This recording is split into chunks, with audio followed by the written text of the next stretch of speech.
Many readers are taken aback when they come across the strange riddle of Samson in the book of Judges while reading through the history, law, poetry, and prophecy of the Old Testament. Riddles, enigmatic sayings, and proverbs are not limited to the book of Judges, and certainly not to Israel's boorish and brazen final judge. However, the nature of this riddle and its connection to the somewhat enigmatic man who delivered it warrant further investigation. But what does Samson's riddle mean? Why did he give it? And what can we learn about him from it? Samson is one of the most well-known names in the Bible, and he was probably the most popular of the judges before the anointing of Israel's kings. Though widely regarded as a biblical and Israelite hero, Samson's moral inconsistencies, violent behavior, and inability to resist temptation make him a complex figure. Having said that, despite his many flaws, Samson played an important role in God's plan for Israel's deliverance. Samson, like many of Israel's judges, was called upon to deliver God's people in their hour of need.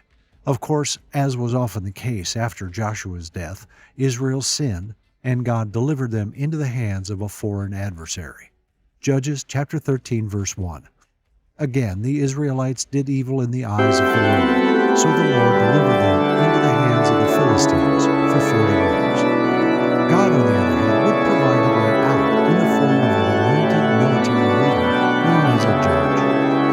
The Israelites had been hounded for 40 years by the Philistines, a seafaring people who had migrated from somewhere in the Aegean Sea, possibly near modern-day Crete, to Canaan's Mediterranean coast. With their advanced iron weapons, innovative technology, and aggressive military tactics, the Philistines invaded, harassed, and oppressed the children of Israel. At this point, the Bible introduces us to a man named Manoah, whose wife was unable to conceive. Her barrenness was beyond her control, but it was completely under the control of the all-powerful God of the universe. He was getting ready to do something extraordinary with her life. The Lord's angel appeared to her and said, "You will give birth to a son." Judges chapter 13, verse 3. And that son, that miracle, would be Israel's next deliverer. When you're discouraged and unable to see your way out of a difficult situation, seek God and inquire about what He is up to behind the scenes. He will not necessarily remove the source of your frustration, but He never does anything without a reason. Your difficult circumstances may be an opportunity for God to work miraculously in your life and conform you to the image of Christ. This promised child would grow up and begin to deliver Israel from the grip of the Philistines. With this role came a job requirement not shared by the other judges. The angel instructed Manoah's wife to raise the child in accordance with the Nazirite vow.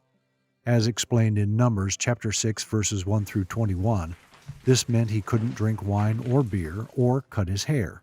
However, the angel advised the woman not to drink wine or beer or eat anything unclean while she was pregnant. That meant her son was to be consecrated to God as a Nazirite even while still in the womb. Every moral issue we face in our culture has a spiritual component to it.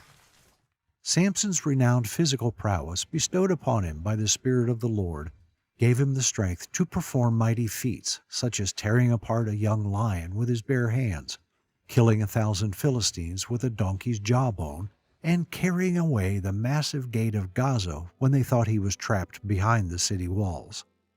Samson was widely feared because he was violent, cunning, and audacious. However, he was prone to fits of vengeance and lustful passion, which frequently drove him away from God and his Nazirite vows. According to Judges 14, Samson had set his sights on a young Philistine woman from Timnah and asked his mother and father to bring her to him as his wife. Judges chapter 14, verse 2. Although his parents nudged him to seek a Hebrew woman from among his relatives, Samson was headstrong that he marry this woman. "Get her for me, for she looks to me," he insisted. Judges chapter 14, verse 3. On the surface, it appears that Samson was led by his desires with his eyes. However, neither he nor his parents realized that this was part of God's plan to use Samson to fight the Philistines. Judges chapter 14, verse 4. For a man set apart for God's service since birth, Samson made some questionable life decisions, ultimately proving that God can use a person in spite of himself. Samson went down to Timnah and saw a young Philistine woman there. Chapter 14, verse 1. God threw a curveball. He would use Samson's fascination with this woman to create an opportunity to deliver his people. God was providentially working uniquely in Samson's circumstances to accomplish his purposes. Importantly, though, a believer is not to use this passage to justify marrying an unbeliever. Samson's parents were right. The Lord had warned his people not to intermarry with the surrounding nations because they didn't worship the one true God. Deuteronomy chapter 7, verses 1 through 3. When the Lord your God brings you into the land you are entering to possess and drives out before you many nations, the Hittites, Girgashites, Amorites, Canaanites, Perizzites, Hivites, and Jebusites, 7 nations larger and stronger than you, and when the Lord your God has delivered them over to you and you have defeated them, then you must destroy them totally. Make no treaty with them and show them no mercy. Do not intermarry with them. Do not give your daughters to their sons or take their daughters for your sons.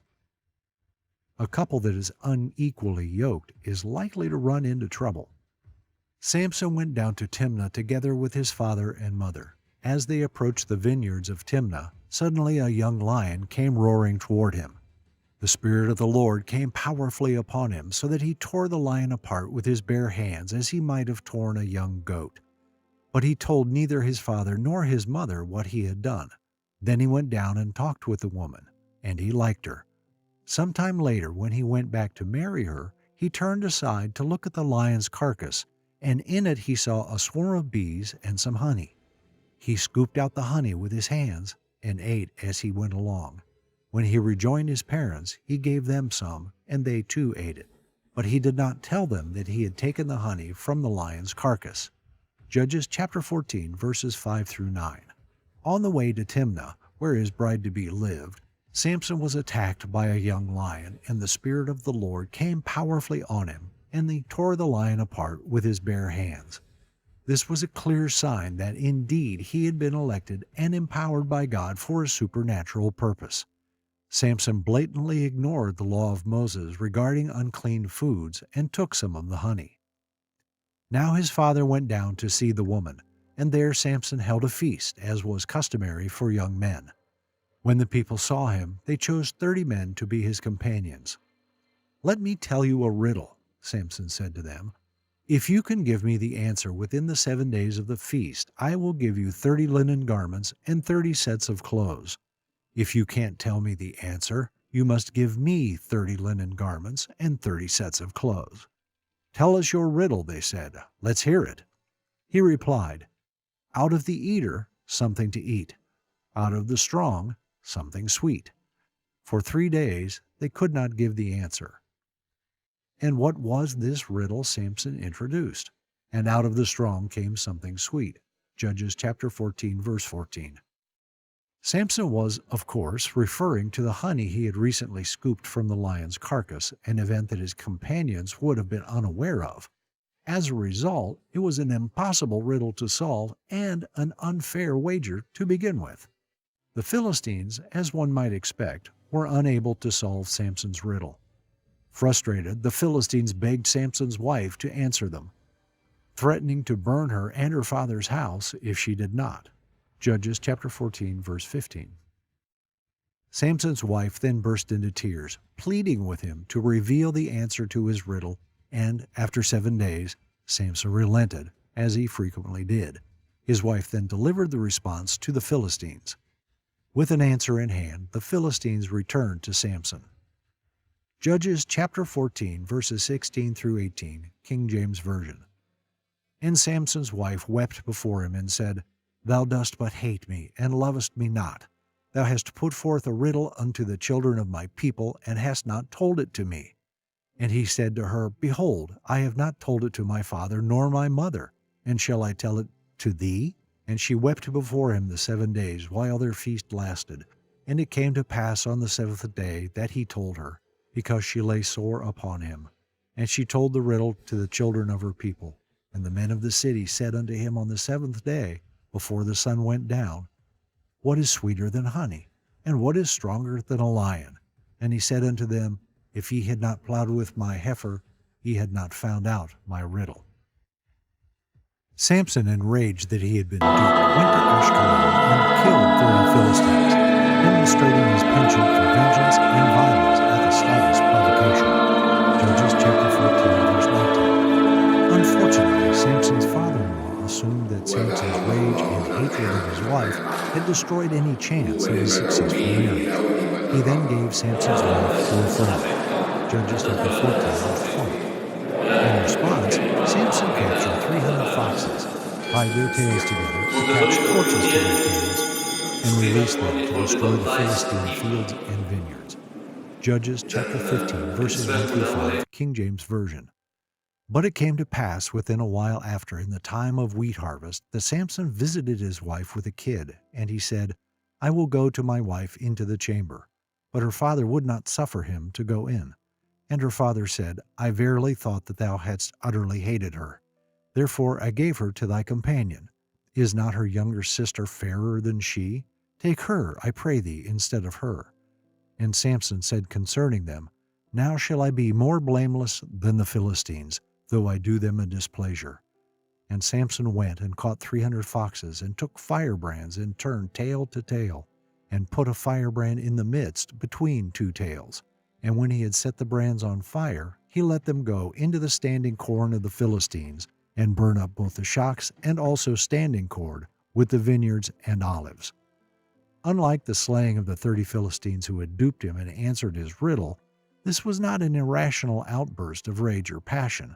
Given the time it would have taken to catch, feed, and release 300 foxes, Samson displayed genuine patience, planning, and precision in seeking vengeance on his enemies. In many ways, Samson's one-man war against the Philistines was just getting started. When the Philistines discovered that it was Samson who had destroyed their fields, they retaliated by burning Samson's former wife and her father. Judges chapter 15, verse 6. As a result, the cycle continued. Samson's riddle has nothing particularly clever or witty about it. To begin with, it was not a traditional word puzzle or enigmatic saying. If anything, it was a trick question based on Samson's hidden knowledge. In many ways, Samson's riddle and the events that followed were only a foreshadowing of his ultimate demise at the hands of Delilah. Judges chapter 16. Judges chapter 16, verses 19 through 25, King James Version. And she made him sleep upon her knees, and she called for a man, and she caused him to shave off the 7 locks of his head. And she began to afflict him, and his strength went from him. And she said, The Philistines be upon thee, Samson. And he awoke out of his sleep, and said, I will go out as at other times before, and shake myself. And he wist not that the Lord was departed from him. But the Philistines took him, and put out his eyes, and brought him down to Gaza, and bound him with fetters of brass, and he did grind in the prison house. Howbeit the hair on his head began to grow again after it was shaven. Then the Lord of the Philistines gathered them together to offer a great sacrifice unto Dagon their god, and to rejoice. For they said, Our God hath delivered Samson our enemy into our hand. And when the people saw him, they praised their God, for they said, Our God hath delivered into our hands our enemy, the destroyer of our country, that slew many of us. And it came to pass, when their hearts grew merry, that they said, Call for Samson, that he may make us sport. And they called for Samson out of the prison house, and he made them sport, and they set him between the pillars. Unfortunately, Samson did not learn his lesson from this encounter, and he fell into a far more sinister trap in the days that followed. This riddle is the only explicit example of a riddle in the Old Testament. It has been described as an unfair one, as it is apparently impossible to guess the answer without knowledge of Samson's encounter with the lion. This shows his edge in the riddle. However, his affliction for his wife, which God had placed in him, led to the fall of Samson and the later fall of the Philistines. Samson was a weak and foolish man despite his immense physical strength, because he was lustful, deceptive, dishonest, hot-tempered, violent, and vengeful. We must remember, however, that God was willing to use even a morally flawed and inconsistent man like Samson to deliver his people and carry out his plans. Samson had a lot of potential. His feats of strength established him as a national hero and legend in Jewish history. His weakness, moral failures, and acts of self-indulgence, on the other hand, demonstrate that even earthly leaders and the most powerful among us are doomed to fall. As a result, we must always look to the story's true judge, deliverer, and hero. It is not, believe it or not, Samson. That title belongs solely to God.